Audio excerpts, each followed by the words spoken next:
और राजा के समीप जाकर के बोले, हम ये चोर पकड़ करके लेके आए हैं।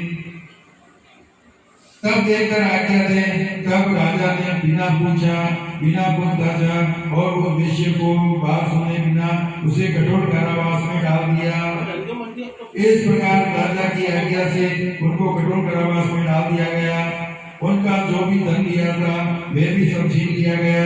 सत्यनारायण भगवान के श्राप के कारण उस वेश्या की पत्नी लीलावती वे पुत्री कलावती थी, घर में बहुत हुई थी। उनका जो सारा धन था वो भी चोर चुरा कर ले गया। अब मानसिक और शारीरिक पीड़ा भी और भूख और प्यास भी अति दुखी होने लग गए। अब भोजन की आस में कलावती एक ब्राह्मण के घर गई और उसने ब्राह्मण को श्री सत्यनारायण भगवान का व्रत करते हुए देखा और विधि पूर्वक करते हुए देखा। उसने कथा सुनी और श्रद्धा पूर्वक प्रसाद ग्रहण किया और प्रसाद ग्रहण करके फिर वहां से वो निकली। रात हो गई और माता ने कलावती से पूछा, हे पुत्री, तू अब तक कहाँ रही थी? तेरे लिए बहुत चिंतित थी। माता के शब्द सुनकर कलावती बोली, हे माता, मैंने एक ब्राह्मण के घर श्री सत्यनारायण भगवान का व्रत होते देखा और मेरी भी उस उत्तम व्रत को करने की इच्छा है।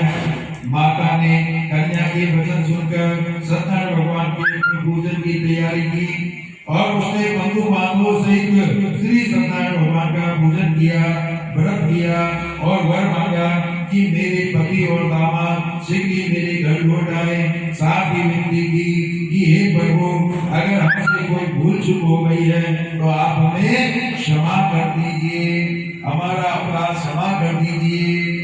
करके कहा, हे राजा, जिन दो वेश्यों को तुमने बंदी बनाकर रखा है वे बड़े ही निर्दोष हैं।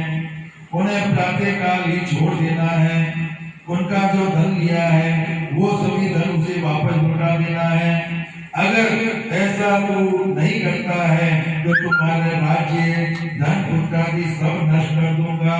बोली सत्यनारायण भगवान की जय। और फिर प्रातः काल होकर के राजा चंद्रकेतु ने दरबार में सबको अपना सपना सुनाया और सैनिकों को आज्ञा दी कि दोनों वेश्यों को केस से मुक्त करके मेरे दरबार में ले आइए। दोनों ने आते ही राजा को प्रणाम किया। राजा ने कोमल वचनों से कहा, हे महानुभावों, तुम्हें अज्ञानतावश ऐसा कठिन दुख प्राप्त हुआ है, अब तुम्हें कोई भय नहीं है, तुम मुक्त हो। ऐसा कहकर राजा ने उनको नए नए